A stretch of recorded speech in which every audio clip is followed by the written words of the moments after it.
Hola, mi nombre es Perla Lisset Mondragón Abarca. Soy estudiante de la licenciatura en Medicina de la Universidad Autónoma Metropolitana, Unidad Xochimilco. Y bueno, para comenzar, estimados compañeros y docente a cargo del módulo, quisiera comentarles que es un placer iniciar esta presentación que está enfocada en un grupo de patógenos de relevancia creciente en la salud pública, no solo a nivel nacional, sino también a nivel global, y son las ricketsias. Estas bacterias, como tal, son responsables de diversas fiebres exantemáticas y tíficas eh, que representan también un desafío diagnóstico y terapéutico sumamente importante debido a su naturaleza intracelular, que vamos a ver más adelante, y que, bueno, es obligada como tal, también a su transmisión vectorial. Bueno, a lo largo de los próximos minutos vamos a desglosar un poco de los siguientes apartados, como lo es etiología, microbiología, epidemiología, fisiopatología, así como el abordaje clínico y también un poco de prevención de las principales riqueciosis de interés médico. Continuando en cuanto a la definición de qué son las riquecias, vamos a comenzar con su género. Rickettsia se inscribe dentro de un grupo heterogéneo de cocobacilos y bacilos gram negativos que se caracterizan por ser muy pequeños y cortos. Su rasgo como tal microbiológico es distintivo en su comportamiento como parásitos intracelulares obligados. Esto significa que, a diferencia de otras bacterias, no son capaces de replicarse en medios de cultivo acelulares. Requieren principalmente de el metabolismo y el entorno citoplásmico de las células eucariotas para su supervivencia y proliferación. Y bueno, desde el punto de vista patogénico, las rickettsiosis son zoonosis cuyo ciclo de vida va a depender intrínsecamente de vectores artrópodos, entre los cuales se van a incluir garrapatas, también ácaros, pulgas o piojos. Y bueno, como tal, es importante decir que los seres humanos no somos reservorios naturales, sino que somos huéspedes accidentales, lo que va a subrayar la importancia de la vigilancia epidemiológica de los vectores en áreas endémicas. La única excepción destacada en la transmisión es como tal el tifus epidémico causado por Rickettsia prowazekii, que es transmitido principalmente por el piojo del cuerpo, ya sea Pediculus humanus corporis, y tiene al ser humano como tal a su principal hospedador y reservorio. En el contexto de la globalización, estas infecciones se han consolidado como una principal causa de infecciones asociadas a los viajes, lo que va a exigir un alto índice de sospecha en pacientes con antecedentes de exposición vectorial o desplazamiento a zonas de riesgo. Y bueno, continuando con la exposición, me pareció de suma importancia agregar o compartirles esta tablita donde vamos a ver un poco resumido todo esto que vamos a ver a lo largo de la exposición. Y bueno, como tal, lo que la tabla nos dice es que este tipo de rickettsiosis se van pues a clasificar. Más que nada por el tipo de, de microorganismo que lo está como tal produciendo. En este caso, vamos a encontrar a las fiebres maculosas transmitidas por garrapatas, que aquí tenemos dos enfermedades importantes. La primera es la fiebre maculosa de las montañas rocosas. Aquí nos va a mencionar cuál es el microorganismo importante que como tal es Rickettsia rickettsii, qué tipo de huésped artrópodo va a estar involucrado en esta enfermedad, el área geográfica, principalmente como lo menciona en la tabla América, qué tipo de exantema es, si nos deja escara de mancha negra, también si estén involucrados ganglios linfáticos regionales, la fiebre alta, que claramente es muy común, y cuál es la tasa de mortalidad pues, en esta enfermedad. Y también tenemos la siguiente, que es la fiebre maculosa mediterránea o fiebre de Astracán o tifus de garrapata india o a la fiebre maculosa de israelí. Y bueno, esta enfermedad como tal vamos a estarla mencionando porque también se puede llamar como fiebre botonosa. Esta enfermedad es causada por el microorganismo llamado Rickettsia connori y bueno, aquí también nos mencionan cuáles son sus artrópodos, sus huésped artrópodos, el área geográfica que como lo dice el nombre es en el Mediterráneo, como es el exantema y claramente es papular, también puede ser purpúrico, la escara de mancha negra que va a presentar, claramente se va a notar, y bueno, no tiene como tal involucro de ganglios linfáticos regionales. También nos habla sobre el tipo de fiebre, que claramente en todas vamos a encontrar casos de fiebres altas. Y bueno, también entran ahora las enfermedades transmitidas por pulgas, que la que representa este grupo es el tifus murino. Y bueno, aquí como tal nos habla que es este microorganismo que la causa Rickettsia typhi. Estos son los huéspedes artrópodos que van a estar muy predominantes en esta enfermedad. También el área geográfica, que es principalmente a nivel mundial. Y bueno, la tasa de mortalidad aquí podemos notar que ya no es tan alta como en comparación a la fiebre maculosa de las montañas rocosas. Es más baja. Y bueno, también tenemos lo que son enfermedades transmitidas por piojos, como lo es el tifus epidémico.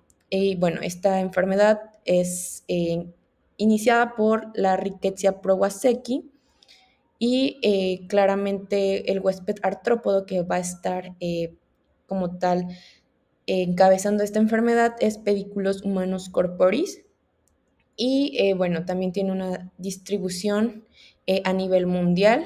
Vamos a encontrar exantemas, claramente, y también vamos a encontrar fiebres altas, así como una alta tasa de mortalidad.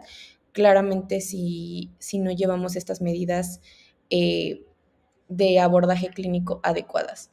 Y bueno, algunas otras enfermedades transmitidas por ácaros, perdón, que es la riqueciosis postulosa y los tifus de los matorrales, que estos son pues los microorganismos que la van a causar, pero en esta ocasión no nos vamos a enfocar tanto a estas enfermedades.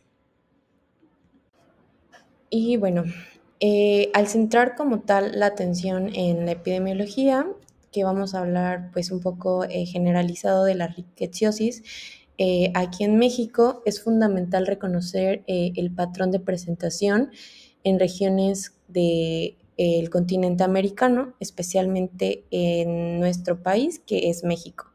Y bueno, a nivel nacional, como tal, la vigilancia epidemiológica destaca la presencia de casos de fiebre manchada y de otras rickettsiosis, conforme pues a los datos que se han estado reportando hasta la semana epidemiológica 38 del 2025, hemos observado ciertos casos importantes de fiebre manchada y de otras rickettsiosis. Bueno, es importante destacar la concentración geográfica de la enfermedad en el territorio mexicano, mencionando así que los estados principalmente afectados por esta rickettsiosis y en particular por la fiebre manchada son aquellos ubicados en la zona norte del país, incluyendo a Sonora, Baja California, Nuevo León y Chihuahua.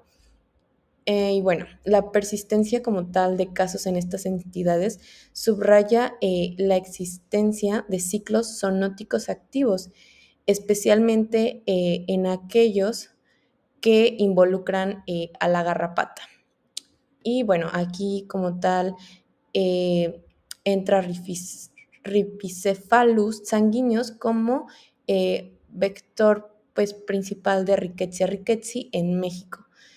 Y bueno, también es importante decir que este panorama exige estrategias de salud pública regionalizadas y una capacitación continua del personal médico para el reconocimiento temprano de estas infecciones, dada la letalidad que presentan. Y bueno, en cuanto a los factores de riesgo, la transmisión de la rickettsiosis está íntimamente ligada a la exposición como tal ambiental y socioeconómica del individuo. También la identificación de factores de riesgo es un pilar en la prevención, claramente. El riesgo primordial va a radicar en la exposición a vectores como tal infectados, lo cual está directamente influenciado por la estacionalidad, observándose una mayor incidencia en los meses cálidos o lluviosos que van a favorecer la actividad y reproducción de los artrópodos. También los factores geográficos van a ser determinantes, donde el viaje a zonas endémicas y la convivencia con animales de reservorios como perros, roedores o gatos eh, van a aumentar pues como tal eh, esta probabilidad de contacto vectorial. Y bueno, también además van a existir factores ocupacionales que están muy definidos o claramente definidos, que van a incluir a trabajadores rurales, agricultores, veterinarios, guardabosques y algunos excursionistas, cuyas actividades claramente los van a exponer a ambientes naturales o peridomésticos infestados. Finalmente, los determinantes sociales van a jugar un papel crítico, especialmente para el tifus epidémico y murino.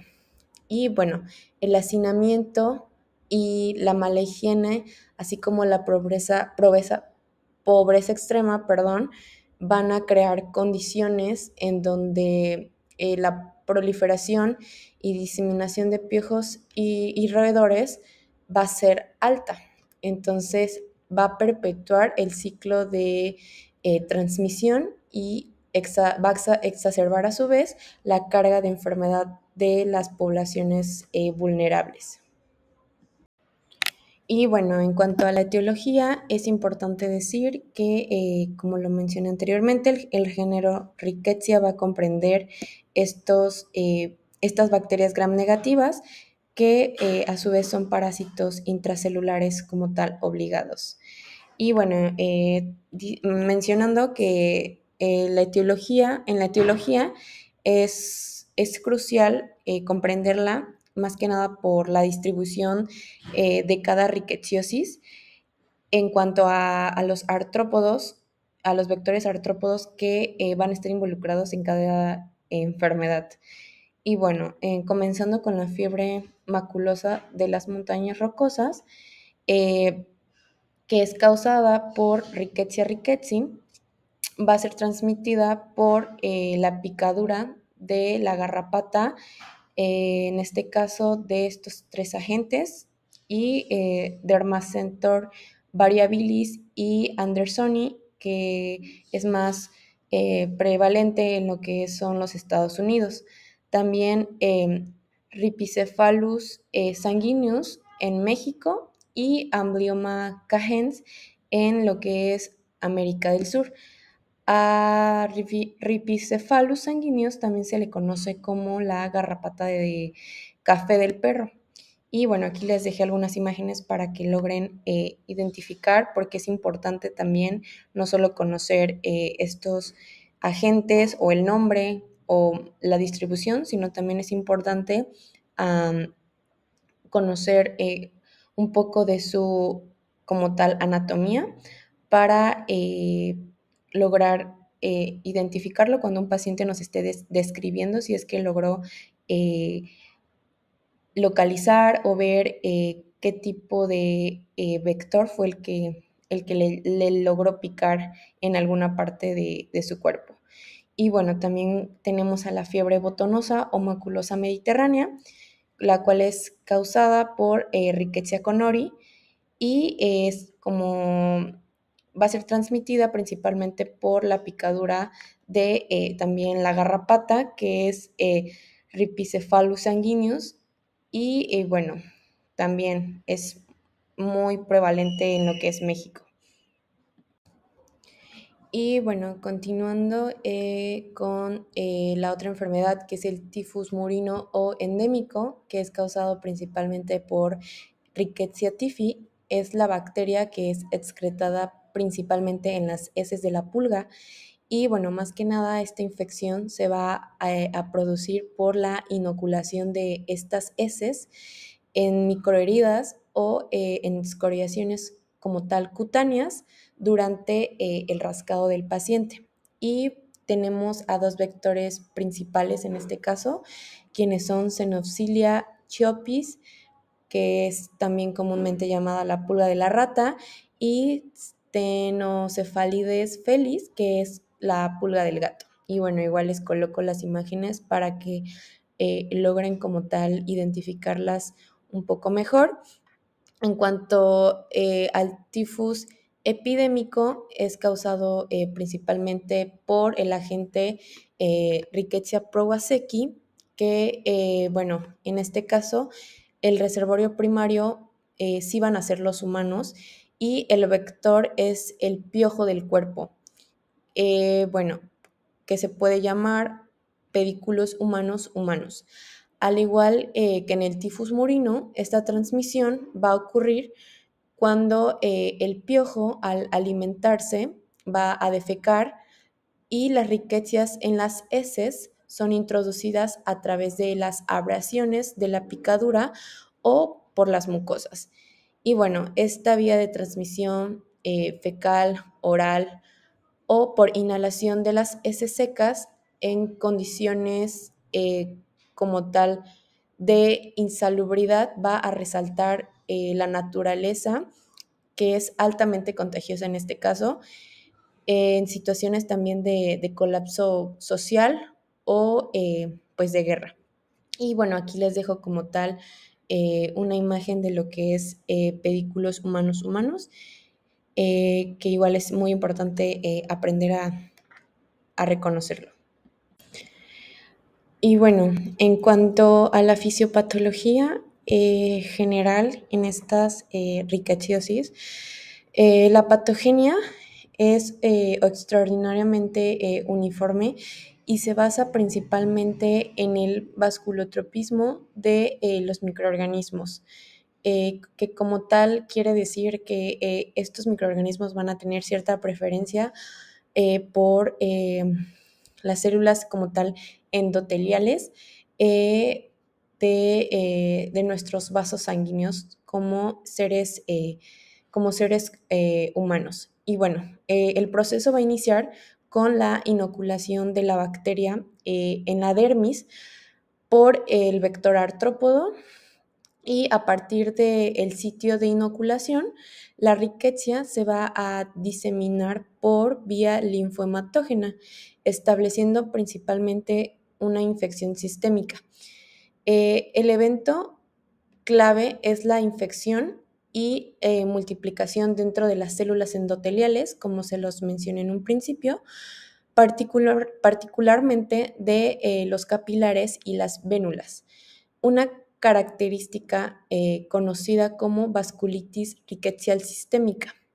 La colonización y la replicación intracelular de la bacteria van a inducir una cascada como tal de daño celular y este daño se va a manifestar histopatológicamente como una vasculitis con infiltrado inflamatorio perivascular de células mononucleares, principalmente linfocitos, macrófagos, y en casos graves va a haber necrosis fibrinoide de lo que es la pared vascular. Las consecuencias funcionales de esta vasculitis van a ser sistémicas y potencialmente letales. El daño endotelial va a provocar un incremento significativo de la permeabilidad vascular, resultando en la extravasación del plasma hacia el espacio extravascular. Bueno, esto conduce a su vez al desarrollo de edema no cardiogénico y clínicamente a hipovolemia. Adicionalmente, el daño al endotelio puede desencadenar la formación de microtrombos, lo que provoca obstrucción del flujo sanguíneo y subsecuente pues una isquemia tisular y orgánica. Y bueno, la manifestación clínica de este daño endotelial diseminado es el exantema y su traducción en órganos vitales como cerebro, pulmón, pues riñón, va a explicar la alta morbilidad y mortalidad asociada a las formas más graves de la rickettsiosis, como lo es la fiebre maculosa de las montañas rocosas. Y bueno, en cuanto a la fiebre maculosa de las montañas rocosas, esta enfermedad es causada por Rickettsia rickettsii y también así recordando nuevamente que es la rickettsiosis más grave del continente americano. Bueno, esta infección como tal es endémica en amplias zonas, incluyendo el sur central y sur oriental de Estados Unidos, así como Canadá, en México y América Central y del Sur. La incidencia suele ser mayor en adultos y está ligada a la estación cálida. Es importante también destacar que la letalidad es notablemente un poco más alta en los extremos de vida, afectando pues a niños principalmente menores de 10 años y adultos mayores de 70 años. De manera preocupante se ha reportado una letalidad de hasta el 50% en países como México y Brasil, superior a la que es observada en Estados Unidos, posiblemente debido a retrasos en el diagnóstico también y pues en el tratamiento. Y bueno, también así es importante mencionar que la mortalidad era del 20 al 25% antes de contar con antibióticos y en la actualidad es de casi de 3 a 5% y se debe pues más bien a todo esto del retraso en el diagnóstico y pues en el tratamiento. En el cuadro clínico vamos a observar que el periodo de incubación de esta enfermedad varía entre 2 días y 2 semanas. La enfermedad debuta con síntomas como tal inespecíficos, dificultando el diagnóstico precoz. Este cuadro inicial se va a caracterizar por fiebre alta mayor a 38 grados centígrados, cefaleas intensas, malestar general, mialgias, náuseas, vómitos y anorexia. El signo cardinal es el exantema, que se desarrolla en un 90% de los casos como tal y va a comenzar como máculas de 1 a 5 milímetros que aparecen característicamente primero en las muñecas y en los tobillos. Posteriormente, el exantema se extiende de forma centrípeta, abarcando el resto de las extremidades y el tronco. También puede progresar a lesiones petequiales o purpúricas, indicando una vasculitis pues, grave y microtrombosis. En casos graves, pues la afectación como tal de el sistema vascular puede conducir a complicaciones pulmonares, arritmias cardíacas, meningoencefalitis, insuficiencias renales y necrosis de tejidos, lo que puede acentuar la urgencia como tal del tratamiento.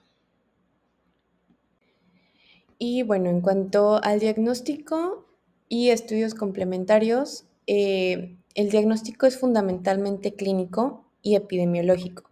Ante la sospecha, la terapia debe de iniciarse de inmediato sin esperar como tal una confirmación de laboratorio.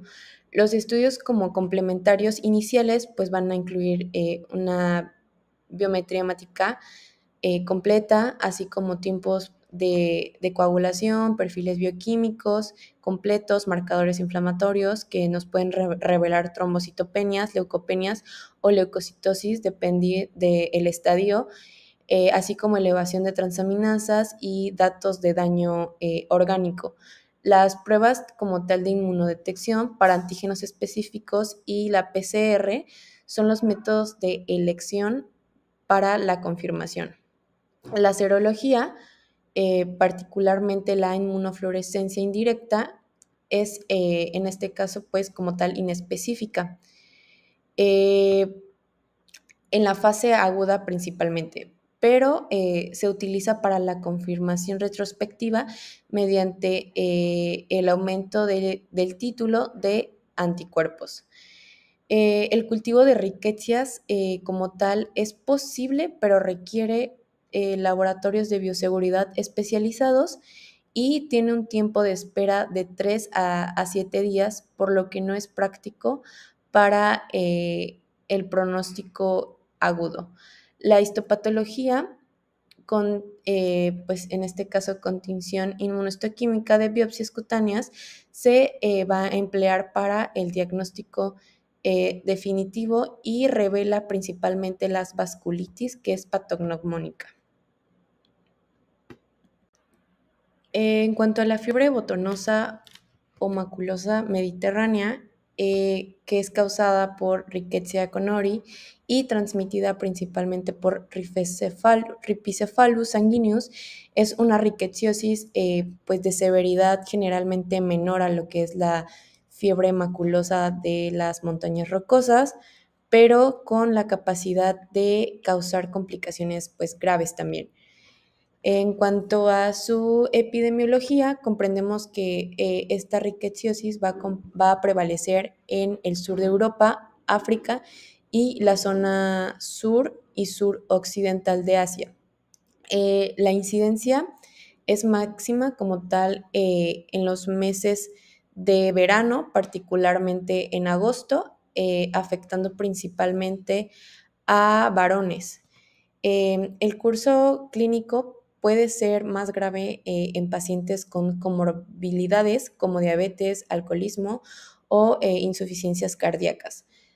Y bueno, incluso la fisiopatología sigue el patrón de la vasculitis rickettsial, pero con una manifestación inicial localizada distintiva, ya que esta es el proceso, se inicia con la inoculación y multiplicación local que da origen a la mancha negra o Tache noire, seguida de la diseminación sistémica, invasión endotelial, vasculitis y como tal, pues el consciente aumento de la permeabilidad vascular. Y bueno, en cuanto al cuadro clínico, como tal, este tiene un periodo de incubación que suele ser de 4 a 15 días y el cuadro clínico se va a caracterizar como principalmente por fiebre, cefaleas y mialgias. El signo pues patognomónico es el Tache noire, que es una lesión ulcerosa con una escara negra central de necrosis y un halo eritematoso circundante. que marca pues el sitio de la picadura. A menudo se va a acompañar de adenopatía regional. El exantema posterior, en este caso, puede ser papular y puede ser también purpúrico. Predomina principalmente en las extremidades en adultos y en la cabeza de los niños. Aunque habitualmente es benigna, la fiebre botonosa puede causar con manifestaciones viscerales también graves que pueden como tal reflejar la vasculitis pues sistémica en este caso. Y bueno, aquí les coloqué esta tablita donde incluye las manifestaciones clínicas y el porcentaje de pacientes que pues lo han presentado. En este caso, la fiebre es la principal manifestación clínica y de ahí derivan todas las ya mencionadas. Y bueno, aquí les agregué otra tablita que implica las manifestaciones viscerales en la fiebre botonosa mediterránea, comenzando con el aparato cardiovascular, donde podemos encontrar arritmias, miocarditis, pericarditis, flebitis de miembros inferiores, así como hipotensión o pues también puede evolucionar a shock.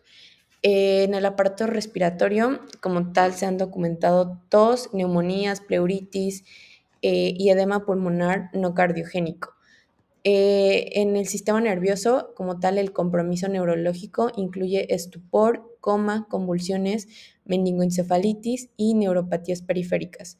Otras manifestaciones que pueden estar presentes, insuficiencia renal aguda, artritis, uveitis, neuroretinitis y oriquitis. Y bueno, en cuanto a los estudios complementarios o el diagnóstico, pues va a ser principalmente clínico y epidemiológico. Y bueno, es importante mencionar que se puede diagnosticar también por esta triada, que es fiebre, exantema y la presencia de tachynoide, junto pues con el antecedente como tal de la exposición previa a un lugar como tal pues epidemiológico. También el cultivo de como tal de R. conori también en este caso puede ser de ayuda, pero la inmunofluorescencia indirecta y la PCR son en este caso los métodos de laboratorio confirmatorios. La patología, al igual que en la fiebre maculosa de las montañas rocosas, va a revelar vasculitis con infiltrado inflamatorio perivascular y bueno, una zona central con restos de detritos celulares. En este caso, la dermatoscopía pues no va a ser utilizada como en el caso también de los anteriores enfermedades. Y bueno, en cuanto al tifus murino o tifus endémico, que es como tal causado por Rickettsia typhi, el vector principal en este caso es Xenophila chiofis, la pulga de la rata. Bueno, como tal, en este caso es característico que Rickettsia typhi tenga carencia de la proteína de membrana externa A. Y bueno, esta transmisión como tal pues se va a dar por la picadura de esta pulga o por las excoriaciones cutáneas que esta pulga va a dejar, ¿no? Como tal, son sus heces quienes son las infectantes. En áreas endémicas, principalmente en el sureste de Asia, América del Norte y del Sur, así como en África, en Australia y en algunos países de Europa, es donde más vamos a estar localizando este tifus murino. Y bueno, también claramente tiene más incidencia en el verano y también a comienzos de otoño, y esta enfermedad puede suceder a cualquier edad y en cualquier género. Recordando así que tiene una pequeña inclinación hacia los varones. Y bueno, en cuanto al cuadro clínico, el periodo de incubación es de 8 a 12 días. Vamos a encontrar fiebres de 39 a 40 grados centígrados, escalofríos, afecciones generales moderadas, así como cefaleas y artromialgias. También puede haber casos de náuseas y vómitos al inicio de la picadura. Y signos físicos, vamos a encontrar el exantema maculoso o papular rosado de 3 a 10 milímetros de diámetro, que principalmente es petequial en ocasiones. Al quinto o sexto día se puede como tal diseminar al tronco y a las raíces de los miembros. Rara vez va a estar presente en la cara, en palmas y en plantas.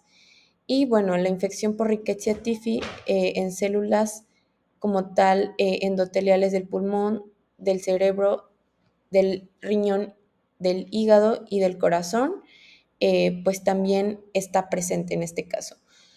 Puede haber casos de trombocitopenias y BCG elevadas también. Y bueno, también es importante mencionar que en la cuarta parte de los casos puede haber presencia de hepatomegalia y esplenomegalia, y en este caso la alteración que ya mencioné, hematológica más frecuente, va a ser la trombocitopenia, que se presenta en la tercera parte de estos pacientes.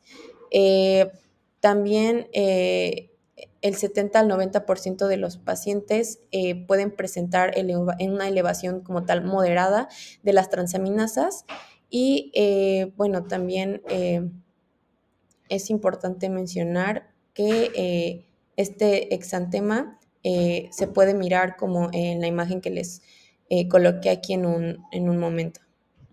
Y bueno, ¿cuáles son los estudios complementarios? Bueno, el diagnóstico principalmente, como en todos los casos, es clínico y epidemiológico, recordando que en este caso es importante la fiebre, la cefalea y el exantema con ausencia de escara.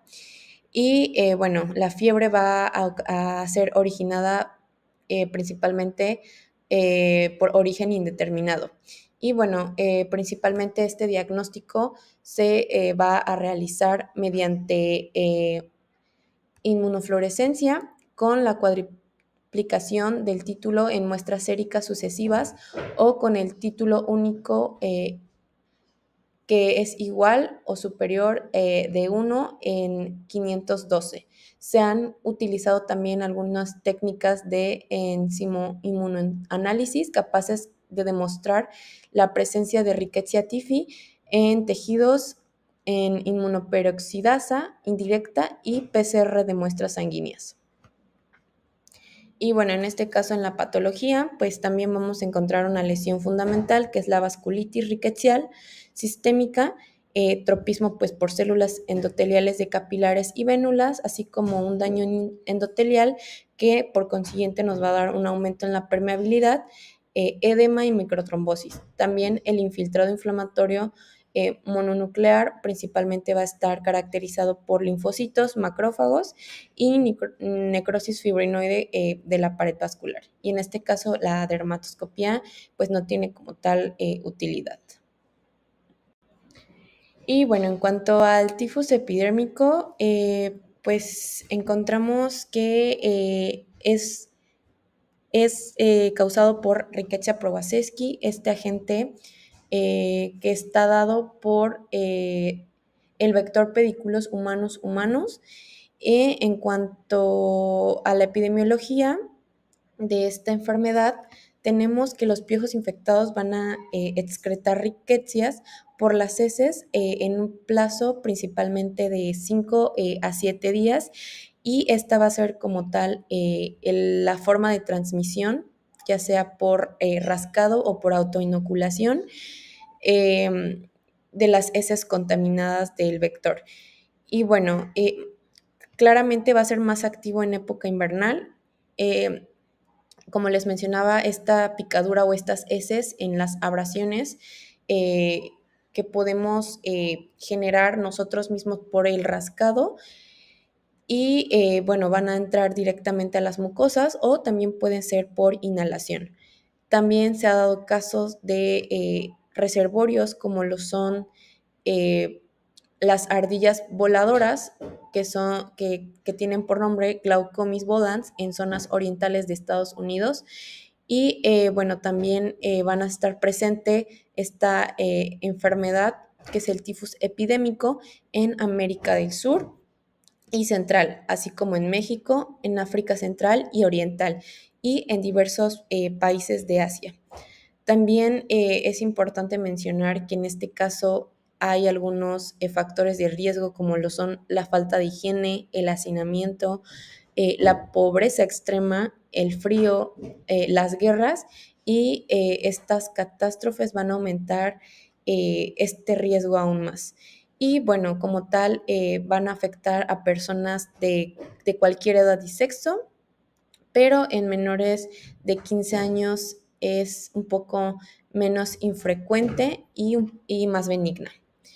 Y bueno, en cuanto al cuadro clínico como tal, el periodo de incubación va de 10 a 14 días, comenzando con malestar general. También vamos a encontrar fiebres altas de 39 a 40 grados centígrados, así como escalofríos, cefaleas, artromialgias y anorexias, postración y también disminución del sensorio. De 2 a 3 días después puede evolucionar a estupor y presentar episodios también de delirio.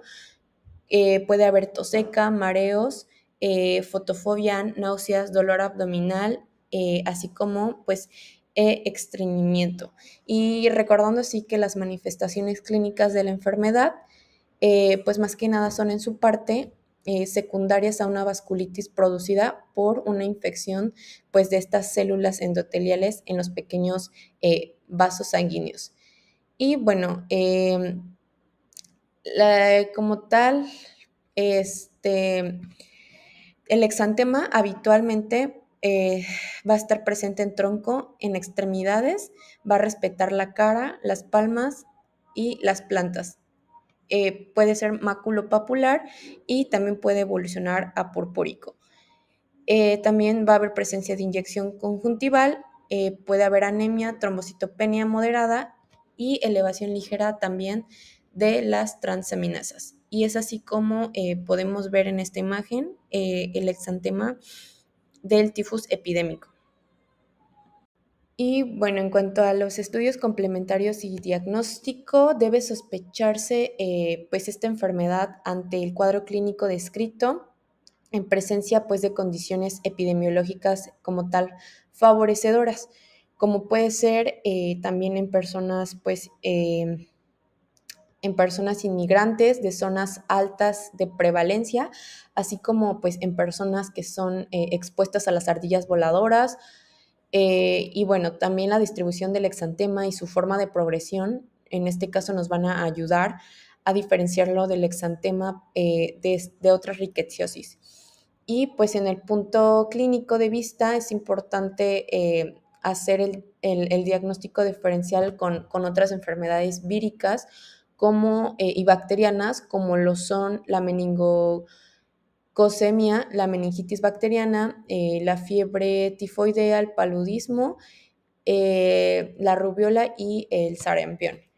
Y bueno, también tenemos estudios complementarios como lo es el IFI, que es el método serológico pues, más usado, donde nos muestra estos anticuerpos que es IgM e IgG, así como ELISA, hemaglutinación indirecta, y pues en cuanto al PCR es un poco menos pues como tal sensible.